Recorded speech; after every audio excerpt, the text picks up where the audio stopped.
할렐루야. 네, 오늘 날이 많이 추우시죠? 네, 옆에 계신 분들과 이렇게 인사하겠습니다. 당신 때문에 따뜻합니다. 이렇게 인사하겠습니다.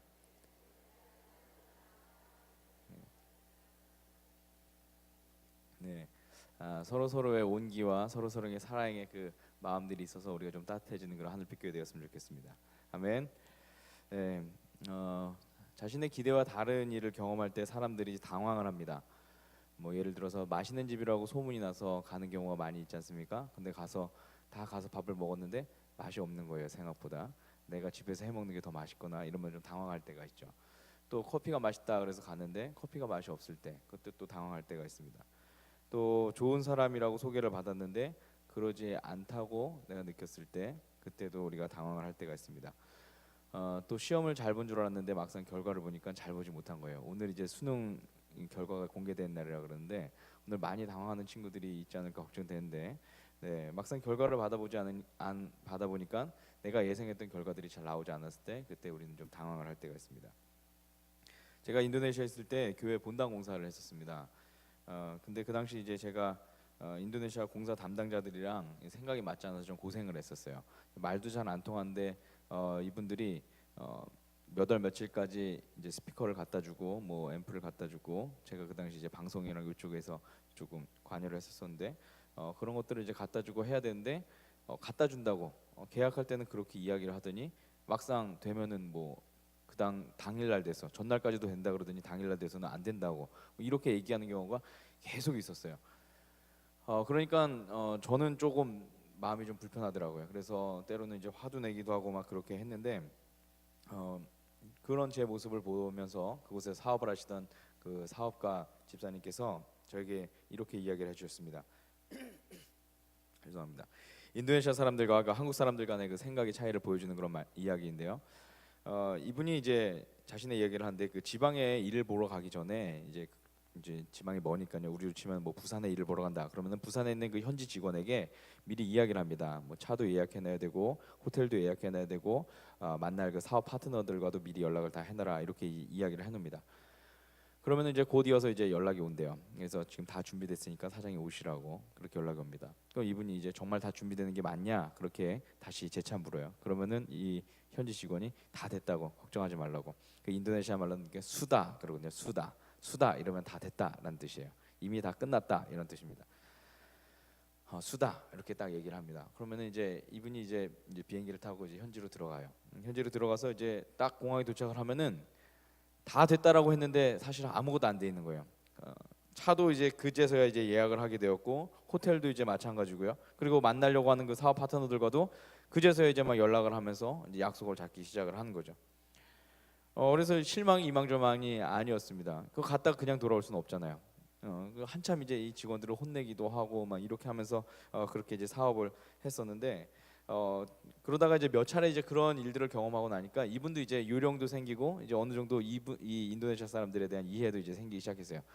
저 사람들은 다 됐다고 해서 다 된 게 아니라 그때부터 무슨 일을 시작하겠다라는 그런 의미구나라는 것들을 이제 알아듣기 시작하면서 이제 조금씩 이제 템포도 조절하고 이제 그렇게 됐다라고 그렇게 이야기를 해주셨습니다. 저한테도 이제 전사님 너무 힘들어하지 마시고 그런 것들을 좀 이해하시면서 일하셔야 된다고 이제 그렇게 이야기를 해줬던 기억이 납니다. 오늘 성경 말씀에도 보면요, 자신의 기대와 다른 일들이 벌어져서 당황했던 그 사람들의 이야기가 나옵니다. 바로 동방에서 온 박사들의 그 이야기입니다. 사실 이 말씀은 성탄 시즌이 되면 가장 많이 보는 그 말씀 중에 하나이죠. 어릴 적부터 교회를 다니셨던 분들이라면 아마 이 말씀을 배경으로 한 연극 같은 거 아마 한두 번쯤은 아마 해보셨을 겁니다. 뭐 어떤 이분들 중에서는 우리들 중에서 마리아를 해보셨던 분들도 있을 것이고, 뭐 요셉을 해보셨던 분들도 있을 것이고, 뭐 동방 박사가 됐던 분들도 계셨을 것이고 아마 그럴 겁니다. 읽기에 따라서는 굉장히 낭만적이기도 한 그런 이야기인데, 근데 실제로 그 상황을 생각한다면 드라마틱한 이 이야기 안에 마태복음의 저자가 분명히 전하려고 했던 그 메시지가 있었다는 것이죠. 그것은 분명 구약으로부터 이어진 하나님의 그 구원의 계획 속에서 예수님께서 어떤 위치를 차지하고 있고 또 그 의미가 어떤 것인지를 우리 가운데 알려주고 싶었을 것입니다. 우리 말씀을 좀 더 깊이 살펴보면 먼저 복음서의 저자는 시각을 이스라엘 내부가 아닌 외부로 돌려서 이방인들이었던 동방 나라의 박사들의 초점을 맞춰서 이야기를 전개해 나가고 있습니다. 여러분, 그렇다면 이 동방 나라의 박사들, 이 사람들은 과연 어떤 사람들이었을까요? 이들에 대해서는 사실 여러 가지 추측들이 있었습니다. 어디서 이들이 왔는지, 그리고 몇 명이 왔는지, 또 언제 왔는지에 대한 많은 가설과 연구들이 그 학자들 사이에서 있었죠. 그러다가 5세기경에는 이런 추측들도 나왔습니다. 이 동방에서 온 왕들은 발다사라고 하는 아라비아의 왕과, 그리고 멜키오르라고 하는 페르시아의 왕, 그리고 카스파르라고 하는 인도의 왕이라고 하는 이런 가설도 이 학자들 간에 좀 나타나고 있었죠. 아마도 세계 군왕들로부터 경배를 받으신 만왕의 왕 예수 그리스도라는 그 당시 사람들의 신앙의 고백이 담긴 것이 아닐까, 그렇게 좀 생각이 됩니다. 이렇듯이 동방의 박사들에 대한 이런저런 추측들이 있었는데, 성경이 우리 가운데 보여주고 있는 그 유일한 정보는 뭐냐면, 예수님께서 유대 베들레헴에서 나셨을 때 동방으로부터 박사들이 왔다라고 하는 그런 기록이었습니다. 성경에서 박사들 이렇게 기록을 했죠. 박사들. 오늘날과 같은 정규 학교에서 일정의 코스를 밟은 그런 박사들은 아니었을 것입니다. 뭐 철학 박사 학위를 받았다든지, 뭐 문학 박사 학위를 받았다든지, 뭐 신학 박사 학위를 받았다든지, 이런 박사들은 아니었을 거고요. 분명한 것은 그래도 비록 우리가 말하는 그런 학위는 없지만 이들도 자기 분야에서 어느 정도 최고의 위치에 오른 사람임은 분명했다라는 사실입니다. 그리고 이들이 주로 했던 연구는 별이나 별자리에 관한 연구였죠. 실제로 오늘 성경 속에서 만나는 이 박사들은 헬라어로 마거스라고 부르는데, 이 성경 안에서는 술객이라는 말로도 대신할 수 있습니다. 나중에는 일반적으로 이 바빌로니아나 그 페르시아 시대 때에는 이들이 점성가들, 이런 사람들 뜻하는 말로도 사용이 되었습니다. 나쁘게는 마법사들, 마술사들이라는 말로도 사용이 되죠. 그렇다면 이들의 영향력은 어땠을까요? 고대 세계에서 이들의 영향력은 과연 어땠을까요? 고대 사회는 천체에 대해서 가는 경외심이 오늘날과 비교할 수 없을 정도로 굉장히 컸습니다. 요즘에도 뭐 화성에도 뭐를 보내고, 뭐 얼마 전에도 며칠 전에도 러시아에서 유인 우주선을 띄워보내고, 뭐 이런 우주 과학에 대한 연구가 굉장히 많이 있었지만, 과거의 사람들은 이 천체에 대해서, 별자리, 별에 대해서 갖는 관심들이 굉장히 컸습니다. 그래서 우리가 많이 들어본 별자리에 대한 전설들 막 있지 않습니까? 뭐 북두칠성이 갖고 있는 그런 전설, 뭐 무슨 곰자리죠? 큰 곰자리, 뭐 이런 전설들, 이런 것들이 굉장히 많이 있습니다. 왜냐하면 이 천체의 움직임이나 그 변화를 통해서 하늘의 뜻을 알 수 있다라고 사람들이 믿었기 때문입니다. 예를 들어서 새로운 왕조가 탄생한다든지, 아니면 영웅이 탄생한다든지, 그리고 여러 자연재해로부터 보호받을 수 있는 방법에 대해서 이 별자리를 통해서 알 수 있었고, 그리고 그 일에 대해서 연구한 사람들이 바로 이 마고스, 이 박사들이었다는 거예요. 그런 이해를 갖고서 오늘 말씀을 다시 한번 이렇게 쭉 살펴보면요, 어느 날 동방의 이름 모를 그 박사들이 별자리를 연구하던 중에 큰 빛을 발견하게 됩니다. 그 빛은 이들의 연구 결과에 따르면 새로운 세계의 시작, 바꿔 말하면 새로운 왕의 탄생을 예측할 만한 그런 빛이었습니다. 예사치 않은 그런 빛이었던 거예요. 그래서 이들은 자신들의 연구에 대한 보다 확실한 결과를 얻기 위해서 그 별의 빛을 따라서 먼 유대 나라로의 여정을 선택을 하죠. 그런 이들이 이스라엘에 도착해서 가장 먼저 도착한 것은 어디였냐면 유대 지역의 왕이 있던 헤롯의 궁이었습니다. 어쩌면 이들로서는 당연한 행보였겠죠. 상식적으로 생각했을 때도 왕이 태어날 것이라는 별이었기 때문에 왕궁에 먼저 찾아가 본 것이 이들로서는 지극히 당연한 일이었습니다. 우리 함께 2절의 말씀 같이 함께 읽겠습니다. 시작.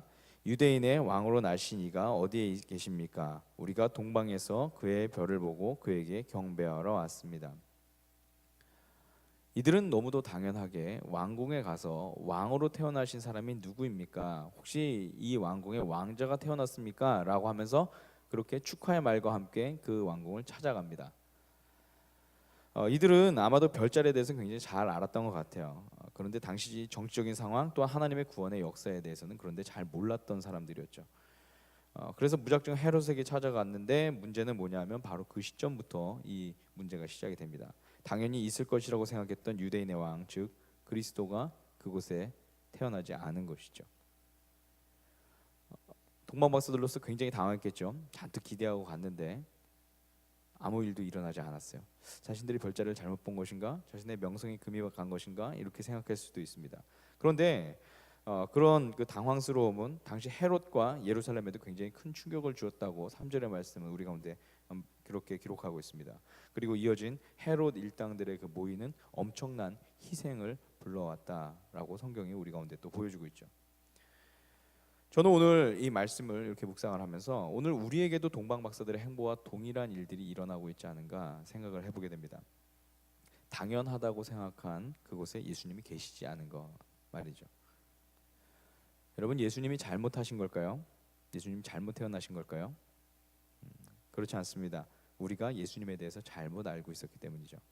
우리의 생각 속에 예수님을 가두었을 때 나타나는 문제다라는 것입니다. 우리가 이미 알고 있는 것처럼 열왕기 상하의 배경이 되는 이 분열 왕국의 그 기간 동안에는 수많은 예언자들이 많은 하나님의 말씀들을 선포하면서 우리 가운데 하나님이 이런 분이시다라고 우리 가운데 증거를 하고 있습니다. 그리고 그들 대부분이 전했던 메시지는 하나님을 알라, 하나님께 돌아와라 하는 그런 내용이었죠.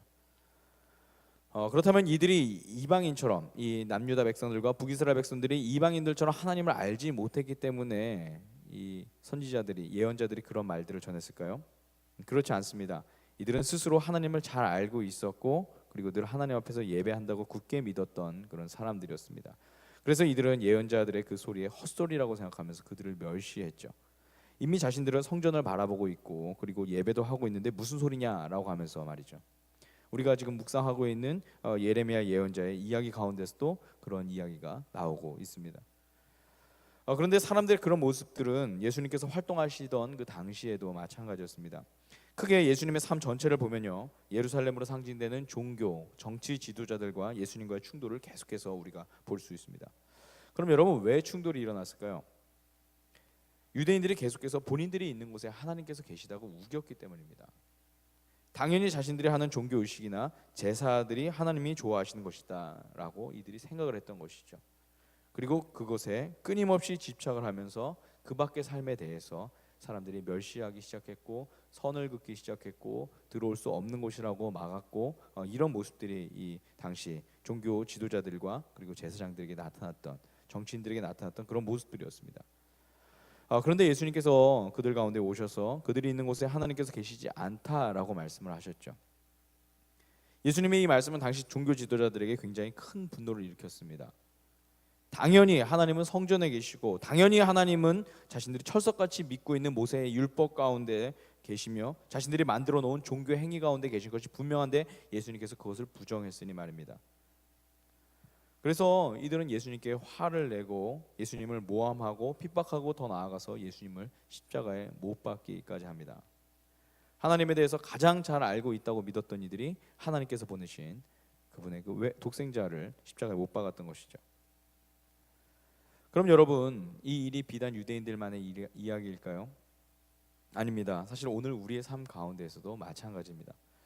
우리가 하나님의 음성에 민감하지 않고 세상의 상식대로 우리가 살아가다 보면요, 오늘 우리도 동방박사처럼 주님이 계시지 않은 곳에서 주님을 찾겠다라고 그렇게 헤맬 수도 있습니다. 돈이 많은 곳에 가서 예수님을 찾으려고 하고요, 그리고 큰 성공이 있는 곳에 가서 예수님을 만나보겠다고 그렇게 고집을 피울 수도 있습니다. 그리고 그런 마음으로 주님이나 한번 만나볼까 하고 교회에 왔다가는 바리새파 사람들처럼 헛된 것들만 집어들고서 그리고 다시 돌아갈 수도 있다는 것이죠. 또한 당연히 주님이 나와 함께 계시겠지 하고 우리가 마음 놓고 그렇게 걸어가다 보면은 주님 없이 우리가 한없이 걸어갔던 우리의 모습을 때로는 발견할 때도 있습니다. 사랑하는 여러분, 오늘 주님은 지금 이 시간 우리가 주님께만 집중하기를 원하고 계십니다. 세상의 상식에 따라서 주어진 환경에 따라서 움직이는 것이 아니라 또는 나의 생각과 나의 기준에 따라서 움직이는 것이 아니라 우리가 주님께만 집중하면서 주님만 바라면서 걸어가길 주님이 원하신다는 거죠. 우리가 그렇게 하지 않으면 우리는 너무도 쉽게 주님을 놓칠 수 있기 때문입니다. 주님은 세상의 상식 속에 계시는 분이 아니기 때문이죠. 동방의 박사들은 당연히 주님이 왕궁에 계시겠거니라고 생각을 했습니다. 그런데 주님은 그곳이 아닌 작고 작은 마을, 세상의 기준에서는 가장 낮은 자리에서 예수님께서 기다리고 계셨다고 성경은 우리 가운데 말씀하고 있어요. 제자들은 당연히 예수님의 왕의 자리를 차지하시겠지 하면서 그 다음에 누가 예수님 다음에 그 밑에 가장 높은 자리를 차지할까 하면서 옥신각신 서로 다투고 있었습니다. 그런데 여러분, 예수님은 그때 어디를 향해 걸어갔습니까? 홀로 십자가를 향해서 걸어갔어요. 사람들은 당연히 다윗과 같은 왕이 나타나서 자신들을 구원하리라 라고 그렇게 생각을 했지만 예수님은 세상 그 누구보다도 연약한 모습으로 오셔서 누구도 하지 못한 구원의 이야기를 우리 가운데 보여주셨다는 그 사실. 할렐루야. 오늘 우리는 예수님의 그 행적을 우리는 잊지 말아야 할 것입니다. 공주에 가면 많은 민족 지도자들을 배출한 영명학교라는 곳이 있습니다. 혹시 들어보신 분들 계신지 모르겠습니다. 공주 출신 분들은 아마 다들 아실 겁니다. 그것을 설립한 분이 감리교 선교사님이신 그 로버트 샤프라는 그런 선교사님이신데요. 이분이 공주에 도착해서 영명학교 뒤편 언덕에 2층짜리 붉은 벽돌집을 건축하기 시작을 했습니다. 당시 이 공주가 굉장히 보수적인 양반 도시였어요. 그래서 그 부산까지 철길을 놓는 그때에도 공주 양반 분들께서 들고 일어났다는 거예요. 어디 양반이 사는 집에 철마가 지나갈 수 있는가라고 하면서 돌아갔다는 거예요. 그래서 그것이 이제 돌고 돌아서 빈 벌판이었던 대전을 지나서 이렇게 이제 부산까지 전해졌다. 이거 아주 유명한 일화입니다. 굉장히 보수적인 그런 마을이었는데 그곳에 이제 외국인이 와서 외국인이 온 것도 신기하죠. 근데 거기다가 이제 또 생전 보지도 못한 2층 양옥 건물을 이제 짓는 겁니다. 그래서 매일같이 사람들이 그 언덕배기에 올라가서 그 공사 현장을 둘러보는 거예요. 과연 어떻게 짓는가 보는 거죠. 외국 사람들은 과연 어떻게 사는가 이렇게 관심을 가졌겠죠. 그리고 1905년 11월에 그 집이 이제 드디어 다 완성이 됩니다. 오늘날까지 있는 그런 집입니다. 굉장히 잘 지어놨습니다. 이 샤프 선교사 부부가 집을 다 완성되고 난 뒤에 그리고 이제 그 집을 궁금해하는 그 공주 사람들에게 공개를 했어요. 당시 선교사들이 이렇게 자신의 집을 공개하면서 사람들을 불러서 복음을 전하는 그런 사역에 대해서 구경 미션 이렇게 이제 씁니다. 구경 미션. 구경이라는 말을 이제 선교사들이 들은 거예요. 구경이 뭐지? 그러면서 실제로도 영어로도 구경이라고 이렇게 씁니다. 그래서 구경 미션 이렇게 이제 선교 편지에 보내요. 그래서 사람들이 찾아오면 둘러 앉아서 찬송을 부르는 모습을 보여주기도 하고요. 식탁에 둘러 앉아서 기도하는 모습을 보여주기도 하고 그리고 응접실에서 성경을 읽는 모습을 보여주기도 하는 거예요. 사람들이 와서 이제 그것들을 이제 구경을 하면서 예수님을 모시고도 하는 생활이 어떤 것인가 사람들이 이제 보는 거죠. 비단 이제 샤프 선교사님 집만이 아니라 다른 집들도 이제 그런 것들이 있었습니다. 이 샤프 선교사들도 이제 그런 일들을 계속해서 해나가는데 이들이 이제 잘 지어놓은 2층 양옥집에 사람들이 막 몰려들기 시작을 했어요. 그리고 현관을 지나서 응접실과 식당, 뭐 서재, 침실 사람들이 막 구석구석 이제 둘러보는 거예요. 개인 사생활이 없는 거죠. 아무 때고 문 두들겨 들어와서 구경 좀 합시다. 그러고 이제 들어가서 이제 보는 거예요. 사람들이 몇 명이 와서 그렇게. 그리고 이제 서양에서 가지고 온 물건들이 막 있지 않습니까? 그것을 보면서 막 신기해서 컵이 어떻게 생겼고 뭐 하고 이런 것들을 이제 막 보면서 감탄을 하고 직접 이제 쓰는 것을 보기도 하고 막 그렇게 했다고 합니다. 한 노인이 이제 구경을 잘 하고 이제 돌아가다가 현관에 이제 거울이 이제 걸려 있었는데 거울에 비친 자기 자신을 보면서 이렇게 이야기를 했다 그래요. 자네도 구경 왔나? 어서 들어가 보게. 신기한 물건들이 많이 있다네. 그런데 자네 어디서 많이 본 것 같은데 이렇게 이야기하고 이제 돌아갔다는 아주 유명한 일화가 그 집 가운데 있습니다. 한 번은 집을 구경하던 마을 양반 한 명이 정색을 하면서 이 샤프 선교사에게 한마디를 합니다. 목사, 당신은 천당에 갈 필요가 없겠소. 이렇게 깨끗하고 좋은 집에 사니 천당인들 이보다 더 낫겠소? 라고 하면서 그가 이렇게 물었다 그래요. 지금도 이렇게 남아있을 정도로 굉장히 잘 지어놓은 그 양옥집이 당시 사람들의 눈에는 천당에 비견될 만한 그런 집으로 느껴졌던 거죠. 그런데 당시 사람들의 그 생각과 달리 복음의 진가는 잘 지어진 양옥집에서 나오는 것이 아니었습니다. 실제로 그 로버트 샤프 선교사는 그 집에서 고작 3개월밖에 살지 못해요. 1905년 11월에 그 집이 완공되었는데 1906년 2월에 돌아가시게 됩니다. 이 샤프 선교사는 하루가 멀다 하고 천안과 조치원 그리고 멀리 청주까지 나가서 전도를 하면서 시골 곳곳을 돌아다닙니다. 그리고 그곳에서 아픈 사람들을 돌보기도 하고 복음이 필요한 것에 복음을 전하기도 하고 그러면서 이제 사람들을 쭉 만나고 돌아오죠. 그러다가 1902년 2월 말에 사경회를 인도하기 위해서 논산 은진 지방에 갔다가 그 이질이라고 불리는 그 발진 티푸스에 이분이 걸려서 손도 한번 써보지 못하고 그렇게 하나님의 품으로 돌아갑니다. 그가 시골길을 지나가다가 진눈깨비가 와서 그것을 피하려고 한 집에 들어갔는데 그 진눈깨비를 피해 들어간 집인 그 집이 하필이면 그 상여를 놓아둔 그 곶집이라 그러죠. 그 곶집에 이제 그가 들어갔고, 그리고 그곳에서 이질로 죽은 시체를 담았던 상여를 만진 것이 원인이 되었어요. 거기서 감염이 되어서 이제 돌아가시게 된 거죠. 그래서 지금도 그의 묘가 그가 사랑했던 공주 땅 그 영명학교 그 뒤편 언덕에 자리하고 있습니다. 이 샤프 선교사의 이 죽음은 이 당시 공주 사람들에게 있어 굉장한 충격이었습니다. 천국 같은 집에서 오래오래 살아야 마땅하다라고 생각했던 이 외국인 선교사가 자신들을 돌보다가 더 먼저 천국에 간 거죠. 그런데 더욱 이들을 놀라게 했던 것이 있었습니다. 그것은 뭐냐면 이 샤프 선교사의 부인이었던 그 앨리스 샤프 선교사의 그 결정이었습니다. 너무나 큰 슬픔을 당한 이 샤프 선교사, 당시 이 샤프 선교사 이 부부는 이제 신혼이었거든요. 이 신혼이었던 이 샤프 선교사 이 부인이 남편을 잃은 뒤 큰 슬픔에 잠겨서 1년 동안 이제 미국으로 다시 돌아갑니다. 그러다가 다시 기도하면서 다시 돌아와요. 공주로 돌아와서 남편이 다 하지 못한 사역을 마무리하겠다라고 하면서 그가 그곳에서 선교 사업을 이어가죠. 자그마치 30년 동안이나, 그것도 자기가 더 있으려고 했었는데 일제가 추방할 때까지 그곳에서 남아서 계속해서 선교 사역을 공주에서 일궈 나갑니다. 그분도 그곳에서 영명 여학교 같은 여학생들을 위한 그런 학교들을 계속해서 설립을 하고 많은 인재들을 길러내요. 그 가운데 누가 있냐면 우리가 잘 알고 있는 유관순 열사가 이분의 제자입니다. 유관순 열사가 이분 밑에서 1년 동안 가르치다가 너무나 총명해서 이 샤프 선교사가 너는 서울 가서 공부해야겠다. 그래서 서울로 이제 유학을 보내요. 학비도 대주면서 유학을 보내서 이화학당에서 공부를 하도록 하죠.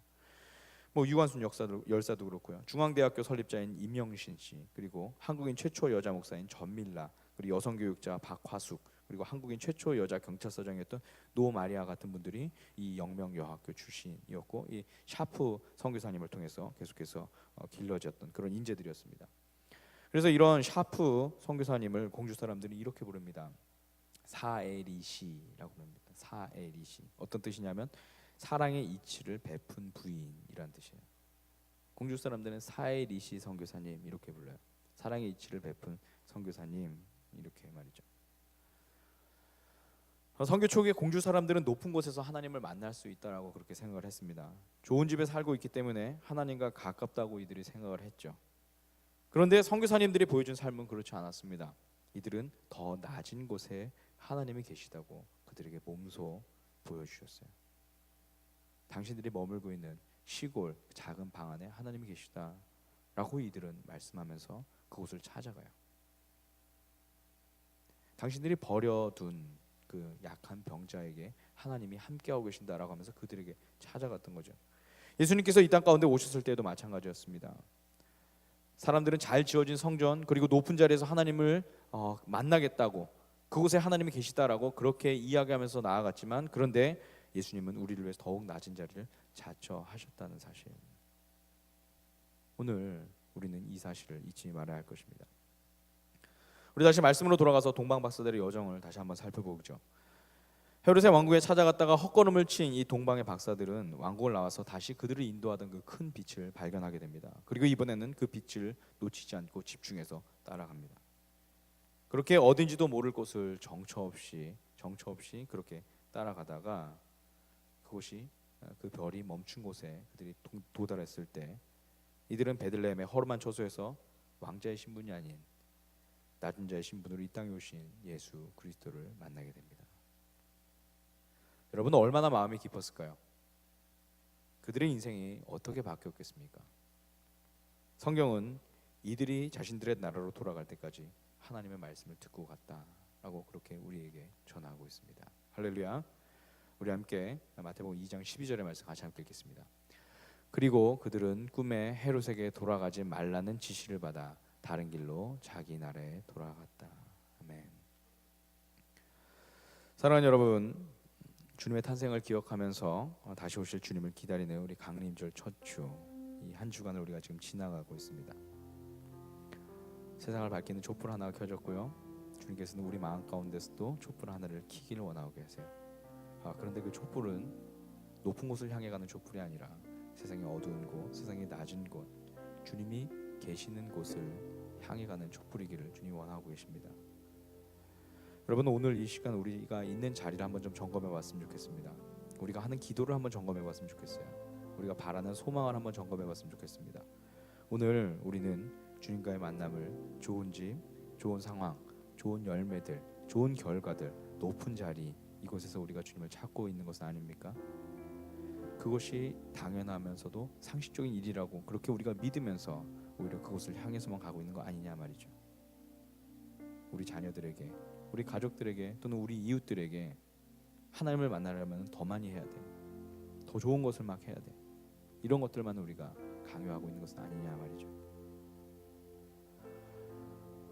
우리가 주님의 별을 따라가지 아니하고 우리가 상식을 따라가면 우리는 세상의 왕국 곳곳을 끊임없이 돌아다니면서 예수님을 찾아보겠다고 그렇게 헤매일 수밖에 없습니다. 우리 결국 헛걸음을 치며 나오겠죠. 주님은 과연 어디 계시냐고 화를 내며 나오겠죠. 당황하면서 많은 일을 한 것 같은데 정작 주님을 제대로 만나지 못하는 그런 삶이 우리 가운데 있을 수 있다는 것입니다. 한 해 동안 많은 일들을 하셨죠. 교회 안에서 많은 사역들을 했을 줄 압니다. 여러분의 사역 가운데 주님이 함께 하셨습니까? 여러분의 마음 가운데 주님을 모신 듯이 우리가 그렇게 사람을 대했고 우리가 그렇게 봉사했습니까? 오늘 이 시간 우리의 삶을 다시 한번 돌아보면서 주님, 제가 주님 없이 걸어왔다면 이 시간 주님 손 붙잡고 주님 따라 걷게 하여 주시옵소서. 그 마음으로 우리가 다시 한번 나아갔으면 좋겠습니다. 당연히 주님이 나와 함께 하겠지라고 우리가 자만하는 것이 아니라 주님이 계신 그 자리를 찾아서 가려는 그런 몸부림과 노력, 그 열정이 오늘 우리 가운데 있길 주님의 이름으로 축원합니다.